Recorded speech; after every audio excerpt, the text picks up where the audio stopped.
Hello and Assalamu alaikum students. Welcome to your next class of mathematics. This time we're discussing further trigonometry and we will be studying the following five topics today.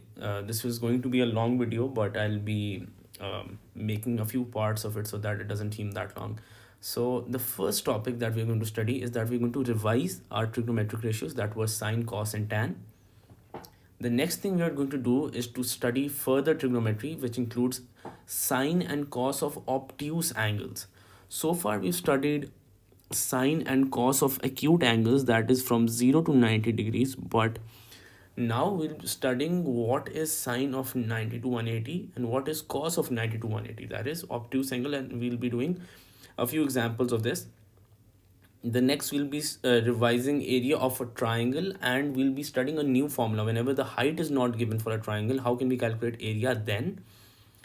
And lastly, we'll be studying sine rule and cosine rule, and we'll be doing a few examples and seeing when they are implemented and why are they useful and why do we need them. So first things first, let's revise our trigonometric ratios. So on the right hand side here, you can see that I have a right angle triangle. There's an angle x. It has an adjacent side. Adjacent side is the side which is right next to your angle, and opposite side is always the side which is opposite to your angle, or it is the angle is facing that side. And the slanting side, the side always opposite to the 90-degree angle, is always your hypotenuse. So for sine of x, that means sine of x degrees is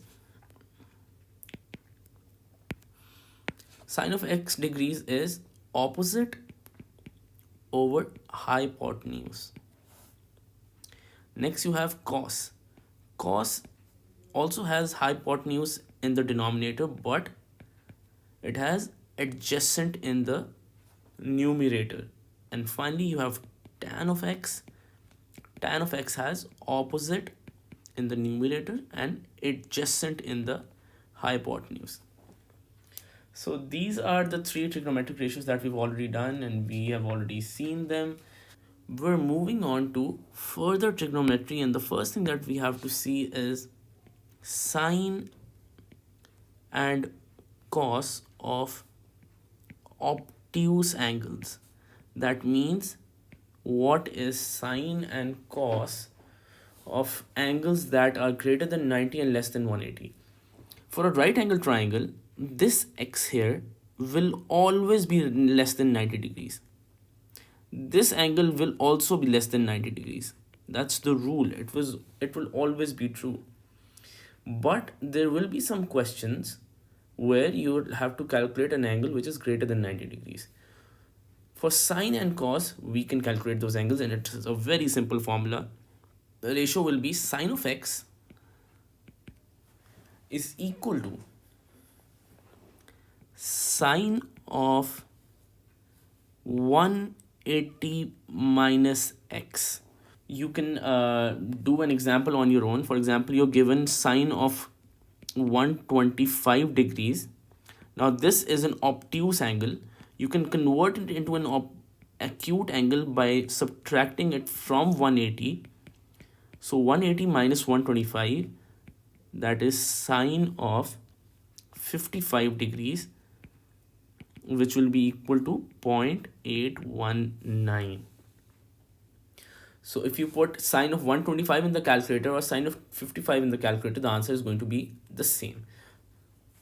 Next we have the cos of x. So if x is obtuse in this case, it's the same case here, cos of 180 minus x, but there is just one difference. With cos, you have a negative sign. That is it. That is the only difference.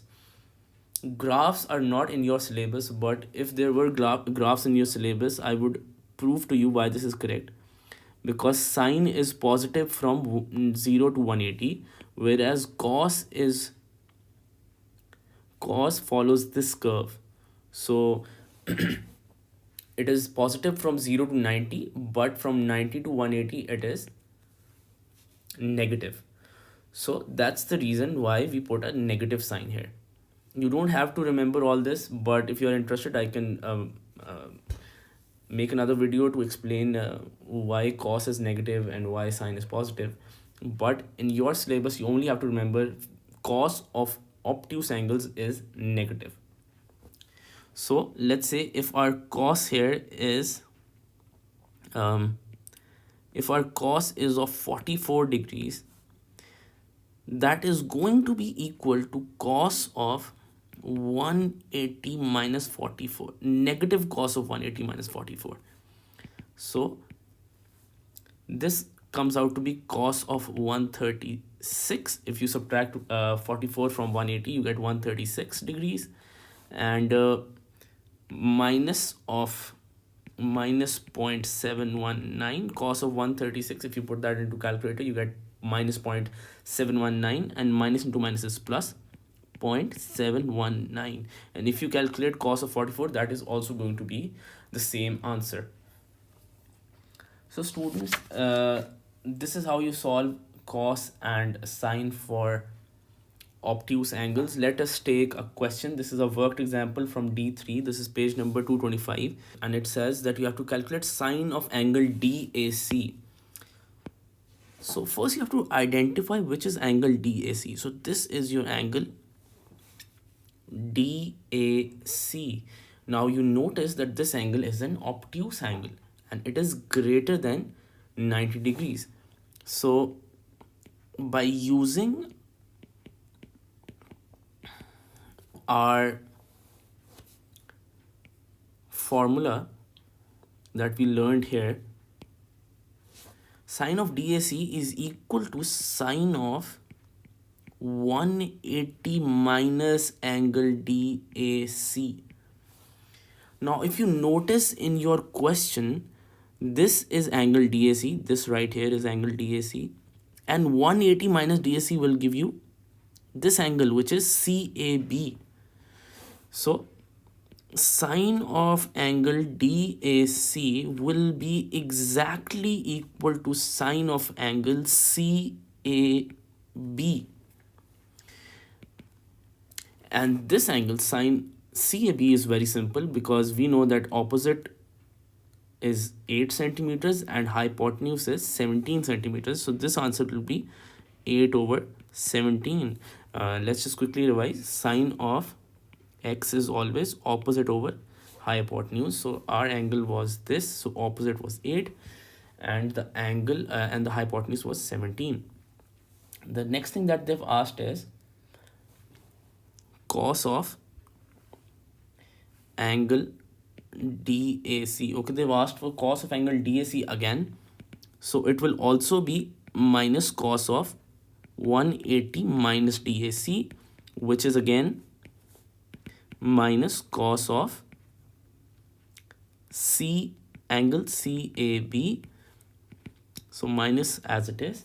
And we have cos is always adjacent over hypotenuse. So adjacent we have 15 and hypotenuse is 17. So your answer is minus 15 over 17.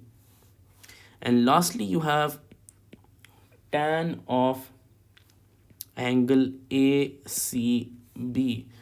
So students, we have not studied tan, obtuse angles for tan. So they've not even asked us the questions. Angle ACB is this. Let me do this in light blue. So this is angle ACB. So this is going to be quite simple. Tan is always opposite over adjacent. So opposite is 15 and adjacent is 8. So that is going to be our answer. And that is how you're going to solve these questions. All right. So moving on to area of a triangle. All right, students, so far we have studied that we can calculate area of a triangle with a very simple formula, which is half into base into height. We've studied this formula since forever and we know that it's very simple. We are given the height, we're given the base, and we can calculate the area of the triangle. But let's say we're not given the height and the base. How can we calculate area of a triangle? So let's say if we have a triangle, let's say something like this, and let's say we are given this angle, which is 43 degrees, and we are given this side and we're given this side. So this, I am taking an example from your book, which is page number 231.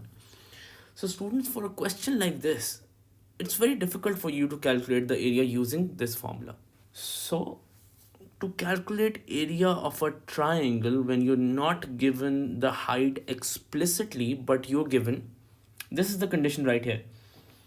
You are given two sides and the included angle. So what does that mean? You're given one side, which is 9.8, and you're given another side, which is 12.4, and you are given the included angle. 9.8 and 12.4 make an angle of 43 degrees with each other. So to find out area of a triangle which has two sides and the included angle, our formula is half, as it is, into the first side, which we're calling A here, into the second side, which we're calling B, multiplied by sine of the included angle, we're calling it C over here. So let's calculate area of this triangle. It will be half into 9.8 into 12.4 into sine of 43 degrees, and the answer comes out to be 41.4 centimeter square. Okay, so students, this is your second, this is a formula that you have to remember. This can only be applied when you're given two sides and the included angle, and it will give you the area of the triangle. Let's do a question, short example for this. So you're given a triangle which has, let me draw the triangle real fast. Come on. Okay. This line wasn't straight, sorry. Okay, so this is 94 degrees. This side is 3x. This is 5x. How can we calculate the area? Okay, we have to calculate the value of x, and we are given that the area of this triangle, area of triangle is how much? 145 centimeter square. So students, you are going to use your formula, which is half into A into B into sine of C. Area you're already given, it is 145, is equal to half into A is 3x, B is 5x into sine of 94 degrees. Okay, so let's do some quick maths to make this equation a little easier for us. So this 2 is being divided on the right side. We can take it on the, okay, never mind. So we have 145 here. Let's take this 2 to the left side. So this becomes 2 into 145 and it gets cancelled here. 3x into 5x becomes 15x squared multiplied by sine of 94. And what you have to do now is to take this 15 and sine 94 on the other side and take squared root, because we have x square here. So 2 into 145 divided by 15 into sine of 94 whole under root is equal to x. Students, remember that I always told you that whenever you take square root, because here you had x square and you have to cancel it with the square root. Whenever you take square root, there is always plus and minus on the other side. But since we're talking about the length can never be negative. So that is why we do not take this plus and minus sign is in this case. And you can put all this in a calculator and your answer will come out to be 4.40. So that's your answer for x using the new formula. Students, sometimes in questions you're asked to solve a triangle and you're given a few information about a few bits of information about the triangle. So I've given a triangle here. It has three vertices, A, B, and C, capital A, B, and C, and the sides opposite to those vertices are small letters of that alphabet. So capital C has opposite small b, small c. This capital A has a small a, and this capital B has a small b here. So the sine rule says that the ratio of a side over the sine of its angle is equal for the entire triangle. So small a over sine of A is equal to small b over sine of angle P is equal to small c over sine of capital C. So capital C is basically this angle right here. Sine of A means this angle, and sine of B is this angle inside. And the reciprocal of it is also true.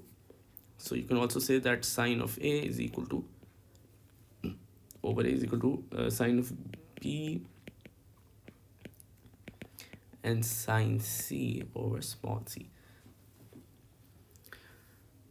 Okay, so there are two conditions when you should use the sine rule. So what's the first condition? The first condition is whenever you're given two angles and length of one side. So if you're given two angles and length of one side, you should use sine rule to compute the other sides of that triangle. And the second condition is if you're given the lengths of two sides and one non included angle. So this is the most crucial part, that the angle that you're given shouldn't be the one included in the sides. For example, if we're talking about this triangle and you are given this side and this side, the C side, so the angle that you should be given should either be this C or B, because these are non-included angles. What's the included angle? B and C have this included angle. If you're given this angle, capital A, then you should not apply the sine rule, then you should apply the cosine rule, which we'll come to afterwards. So these are the two conditions that you should always remember. The first is two angles and length of one side. The second is the lengths of two sides and one non-included angle. Alright, so remember this. Okay, bacho, moving on to the cosine rule. Cosine rule is a little tough. To be honest, I've forgotten it plenty of times, but let's try and remember it once and for all. So cosine rule says small a square, which is the side A right here, small a square is equal to small b square plus small c square plus minus 2bc cos of the angle which you are trying which side you are trying to calculate. So for b square it will be a square plus c square minus 2ac cos of capital B, and for c square it will be a square plus b square minus 2ab at cos of capital C. And you can also use cosine rules to find these angles. So you can make these subject to the formula. So that would be cos of A is equal to b squared plus c squared minus a squared divided by 2bc. So same for cos of B. A squared plus c squared minus b squared divided by 2ac. And finally, cos of C would be b squared plus a squared minus c squared divided by 2ab. Now let's talk about when should you use the cosine rule. The first thing, if you're given lengths of all three sides, if you're given all three sides, you should always use the cosine rule. You can very easily calculate the angles. So as you see in this um, formula, the right hand side only has the sides. There is no included angle. All are small letters. So you can use these formulas to calculate the angles.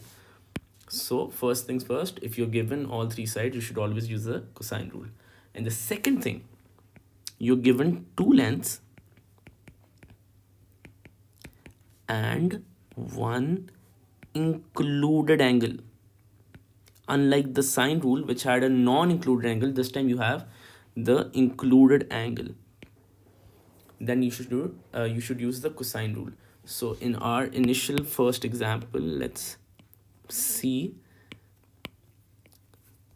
So students, if you're given this side B and this side C and you're given the included angle A, then you should use the cosine rule. Also, for revision, let me remind you that if this is the case, that you're given B and C and the included angle, then you can also calculate the area of this triangle using the formula that we've just studied. All right.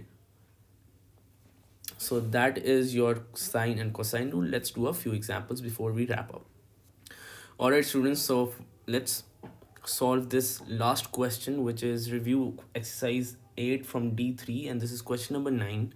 It has everything that we've studied so far included in one question. So the question says that the figure shows a part PQRS where you have the following dimensions. PS is 460 meters, QR is 325 meters, and you're given some angles as well. The question says find the length of QS. So this is QS and we have to find its length. One angle is 55 and the other angle is 38. So we can calculate this angle. The sum of internal angles of a triangle is 180. We can find out angle.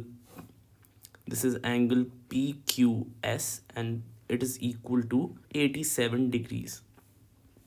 Now that we know that this is 87 degrees, we can use sine rule to calculate QS, and that will be equal to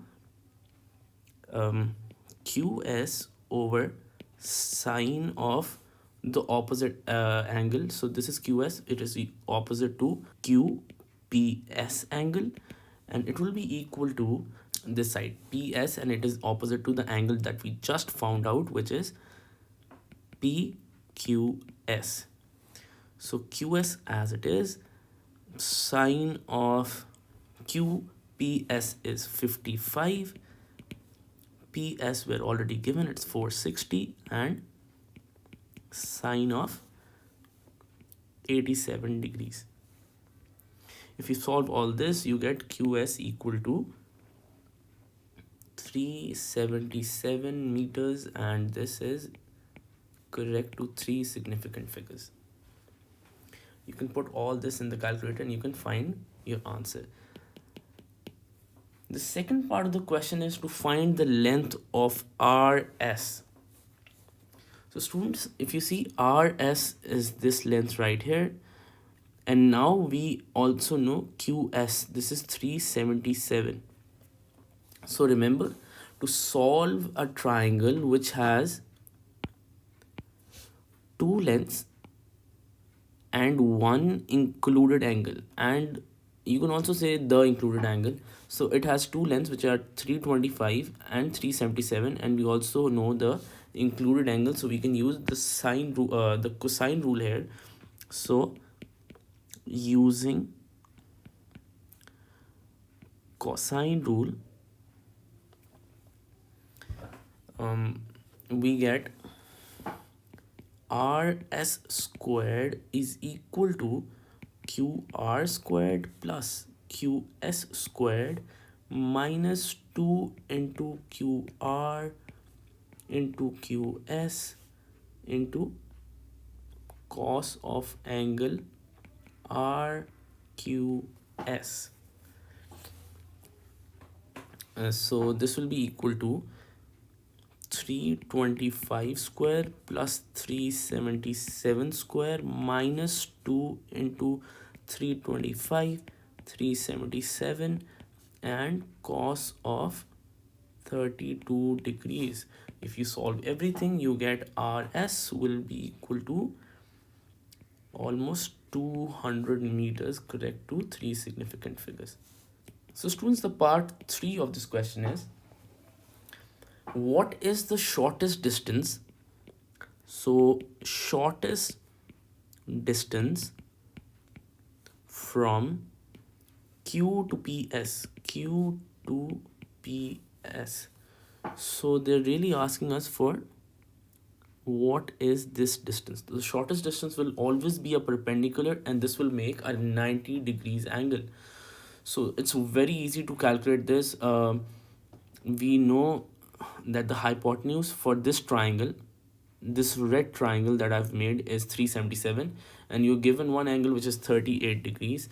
So we can just use sine of 38 degrees. It will be equal to the opposite, which is the shortest distance. Let's call it x over hypotenuse, which is 377. So x into 377 into sine of 38, and x will come out to be 232 meters. Alright students, the last part of this question is that you have to find out the area of the total park. So the park has two triangles basically. So area of park will be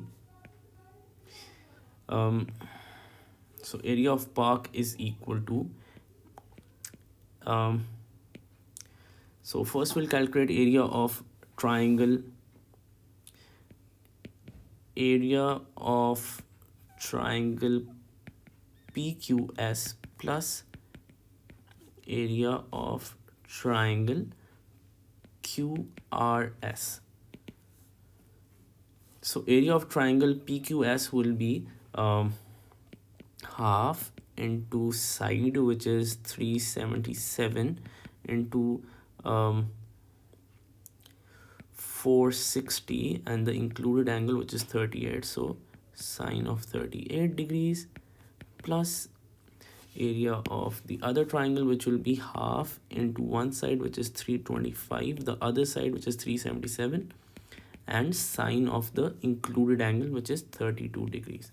So if you solve both these, you will get an area which will be equal to 85900 meters square, correct to three significant figures. So students, that is it for today's lecture. It's a long one and it has a lot of stuff covered. So if you have any questions, feel free to ask me. But yeah, that's it for today. Practice these questions on your own, and good luck. Allah Hafiz.